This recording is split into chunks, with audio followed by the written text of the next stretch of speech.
নমস্কাৰ welcome to this video আজিৰ ভিডিওত আমি 50টা এমসিকিউজ আলোচনা কৰিম আৰু যিসকলে মেইনলি এডিআৰই 2.0 কাৰণে প্ৰিপাৰেচন কৰি আছে তেওঁলোকৰ কাৰণে হেল্পফুল হ'ব আজিৰ ভিডিও আৰু যি 50টা এমসিকিউজ আলোচনা কৰিম সেইবিলাক মেইনলি পলিটি আৰু জিওগ্ৰাফিৰ ওপৰত আধাৰিত হ'ব গতিকে স্টাৰ্ট কৰিছো আজিৰ ভিডিও প্ৰথম কোৱেশ্চন হ'ল ফাৰ্স্ট পাৰ্ট হ'ব পলিটিৰ সেকেন্ড পাৰ্ট হ'ব geography First question, which article of Indian Constitution provides the right to equality? Right to equality মানে ক্ষমতাৰ অধিকাৰ ভাৰতীয় সংবিধানৰ কোনখন আৰ্টিকেল বা অনুচ্ছেদত উল্লেখ কৰা আছে correct option hall A article 14 to 18 Next question, under which article of the Indian Constitution are the fundamental duties listed? Fundamental duty মানে মৌলিক কৰ্তব্য সংবিধানৰ কোন আর্টিকেলত উল্লেখ করা আছে মৌলিক কর্তব্য কারেক্ট উত্তর হল article 51 next question the term secular was added to the Indian constitution by which amendment secular বা যি ধর্মনিরপেক্ষ শব্দটো ভারতীয় সংবিধানের কোনখন সংশোধনী অ্যামেন্ডমেন্ট মানে সংশোধনীর দ্বারা অন্তর্ভুক্ত করা হয়েছিল কারেক্ট অপশন হল 42nd অ্যামেন্ডমেন্ট বা 42nd 42তম যি সংবিধান সংশোধনী আছিল তার দ্বারা সেকুলার বা ধর্মনিরপেক্ষ শব্দটো ইনক্লুড করা হয়েছিল next question which part of Indian constitution deals with the directive principles of state policy directive principle মানে রাষ্ট্র পরিচালনার নির্দেশাত্মক নীতি বুলি কোৱা হয় ভাৰতৰ সংবিধানৰ কোনটো খণ্ডত উল্লেখ আছে অপশন কেটা চাই লব পার্ট 4 বা চতুর্থ খণ্ডত উল্লেখ আছে directive principles of state policy Next question, which amendment act reduced the voting age from 21 years to 18 years? মানে ভোটিংৰ যে বয়স ভাৰতত যেতিয়া ভোট হয় 21 বছৰৰ পৰা 18 বছৰলৈ কম কৰা হৈছিল সংবিধানৰ কোনটো সংশোধনীৰ দ্বাৰা অপশনবিলাক চাই ল'ব কাৰেক্ট অপশন হ'ল বাই দ্য 61st amendment 61তম সংশোধনীৰ দ্বাৰা ওকে 1988 ত হৈছে Next question, which article of the Constitution provides for the establishment of Supreme Court? সংবিধানৰ কোনটো অনুচ্ছেদত মানে সুপ্ৰিম কোৰ্ট সৰ্বোচ্চ ন্যায়ালয় প্ৰতিষ্ঠা কৰাৰ কথা কোৱা হৈছে অপশন কেটা চাই লব কাৰেক্ট অপশন হল আৰ্টিকেল 124 সুপ্ৰিম কোৰ্ট প্ৰতিষ্ঠা কৰাৰ কথা কোৱা হৈছে next question The right to education মানে শিক্ষাৰ অধিকাৰ সংবিধানৰ কোনটো অনুচ্ছেদ বা আৰ্টিকেলত উল্লেখ আছে right to education correct option hall article 21A next question which article of Indian Constitution guarantees the protection of life and personal liberty জীবন ৰক্ষা আৰু ব্যক্তিগত স্বাধীনতাৰ কথা সংবিধানৰ কোনটো আৰ্টিকেল বা অনুচ্ছেদত উল্লেখ আছে Correct option হল article 21ত উল্লেখ আছে নেক্সট প্ৰিএম্বল যেটো সংবিধানৰ প্ৰিএম্বল বা প্ৰস্তাৱনা অসমীয়াত কিমান বাৰ সংশোধন কৰা হৈছে অপশন কেটা চাই লব কাৰেক্ট অপশন হল অনলি ওয়ান্স বা মাত্ৰ এবাৰহে সংশোধন কৰা হৈছে Next question, which article of Indian Constitution empowers the President to proclaim a state of emergency? মানে সংবিধানৰ কোনটো আৰ্টিকেল বা অনুচ্ছেদে ৰাষ্ট্ৰপতিক পাৱাৰ দিয়ে যে ৰাষ্ট্ৰপতিয়ে জৰুৰীকালীন ব্যৱস্থা ডিক্লেয়াৰ কৰিব পাৰে অপশন কেটা চাই লব correct option hall article 352 next question which part of Indian Constitution deals with union territories ভাৰতীয় সংবিধানৰ কোনটো অংশই মানে ইউনিয়ন টেৰিটৰি হোক বা কেন্দ্ৰীয় শাসিত অঞ্চলসমূহৰ কথা উল্লেখ কৰিছে কেন্দ্ৰীয় শাসিত অঞ্চল কাৰেক্ট অপশন হল পাৰ্ট 8 বা খণ্ড 8ত কেন্দ্ৰীয় শাসিত অঞ্চলসমূহৰ কথা উল্লেখ আছে next question which article of Indian Constitution deals with procedure of impeachment of president impeachment মানে ৰাষ্ট্ৰপতিৰ বিৰুদ্ধে যদি কোনো অভিযোগ থাকে সংবিধানৰ কোনটো মানে আর্টিকেল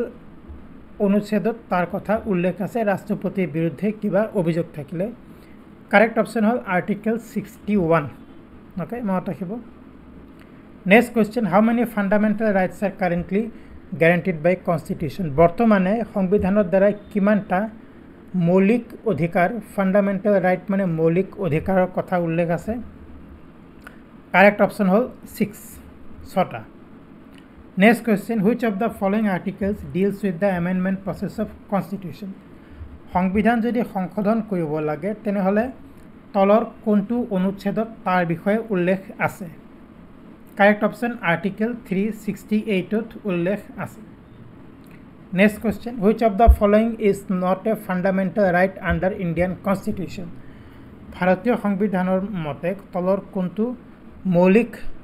অধিকার নহয় ফান্ডামেন্টাল রাইট মানে মৌলিক অধিকার রাইট টু প্রপার্টি সম্পত্তির অধিকার মৌলিক অধিকার নহয় next question which article of Indian constitution abolishes untouchability মানে অস্পৃশ্যতা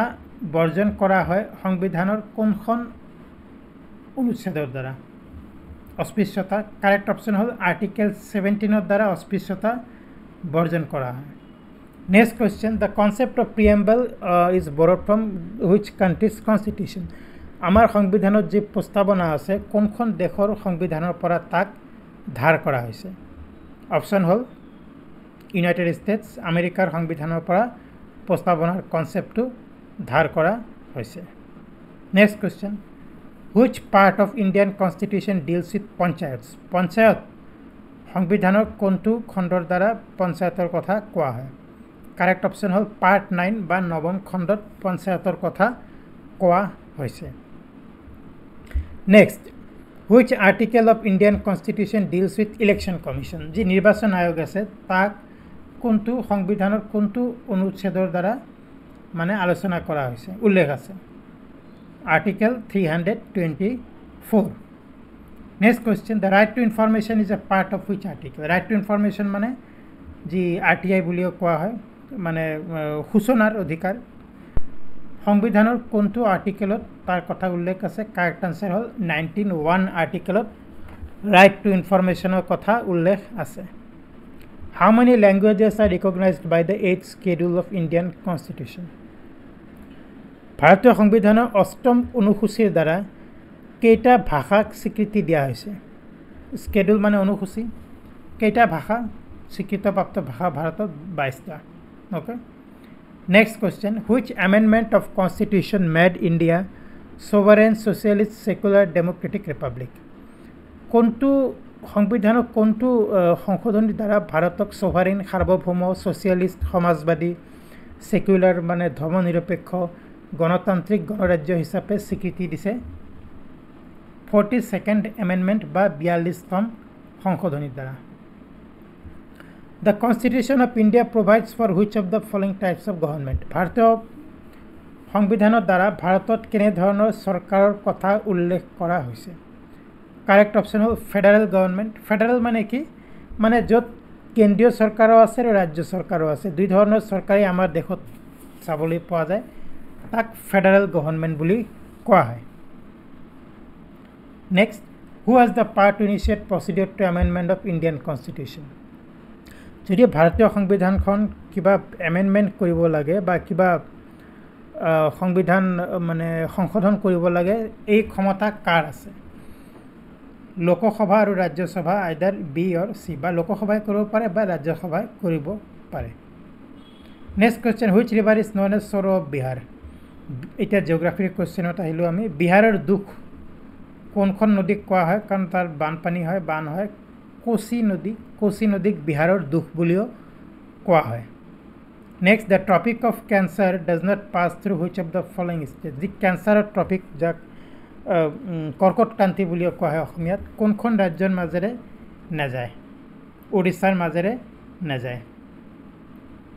the Western Ghats are also known as যে পশ্চিম ঘাট পর্বত আছে তাক কি বুলিও জনা যায় তাক জনা যায় সহ্যাদ্রি বুলিও জনা যায় পশ্চিম ঘাট পর্বত next question in terms of area which is the smallest state of India মাটিকালিৰ ক্ষেত্ৰত ভাৰতৰ আটাইতকৈ সৰু ৰাজ্য কোনখন সেইটো হ'ল Goa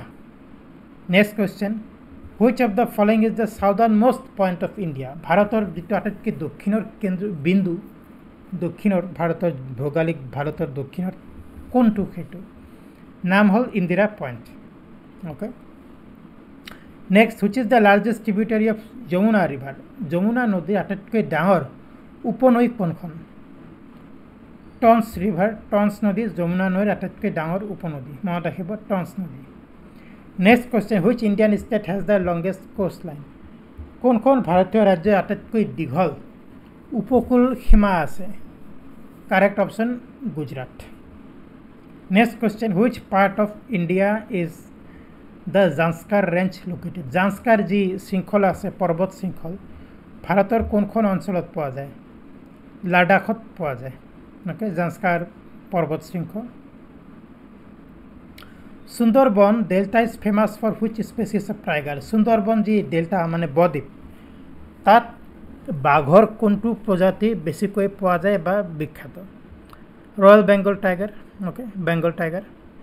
next question which of the following lakes is salt water lake নিমখীয়া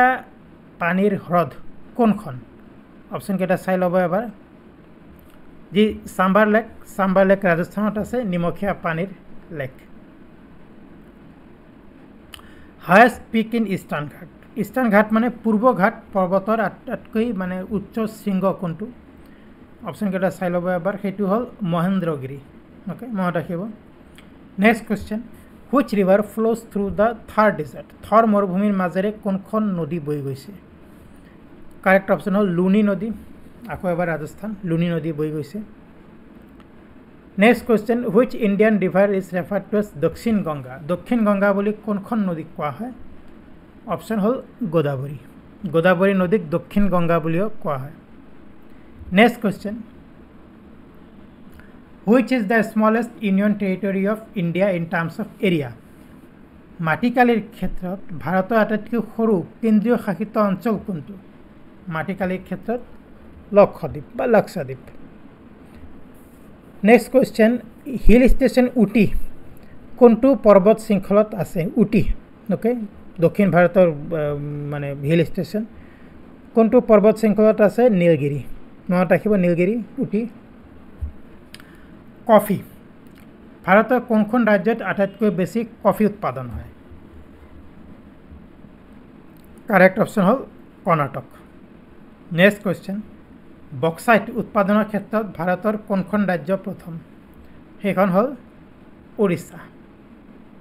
next question Nagarjuna Sagar dam is built on which river Nagarjuna Sagar বান্ধ কোনখন নদীৰ ওপৰত আছে কাৰেক্ট অপশ্যন হ'ল কৃষ্ণা নদীৰ ওপৰত আছে আৰু তেলেংগানা ৰাজ্যত আছে মনত ৰাখিব next question which of the following regions is the main producer of tidal energy in India tidal মানে ঢৌৰ পৰা শক্তি বনোৱাৰ কোনটো অঞ্চলত ঢৌৰ পৰা শক্তি বনোৱা হয় ঠিক সাগৰীয় ঢৌৰ পৰা অপশ্যন কেইটা চাই ল'ব কাৰেক্ট অপশ্যন হ'ল গাল্ফ অফ খাম্বাট গুজৰাটত আছে তাৰ পৰা ঢৌৰ দ্বাৰা শক্তি মানে উৎপাদন কৰা হয় which of the following reverse does not form A delta তলত যিকেইখন নদীৰ নাম দিয়া হৈছে কোনখন নদীৰ কোনো বদ্বীপ নাই ডেল্টা মানে বদ্বীপ নাই নৰ্মদা নদীৰ বদ্বীপ নাই next question only floating national park in the world is মানে পৃথিৱীৰ যিটো মানে ওপঙা ৰাষ্ট্ৰীয় উদ্যান ক'ত আছে মণিপুৰত আছে কেবুল লামজাও নেশ্যনেল পাৰ্ক মানে যি লোকটক হ্ৰদ আছে তাৰ ওপৰত অৱস্থিত এইটো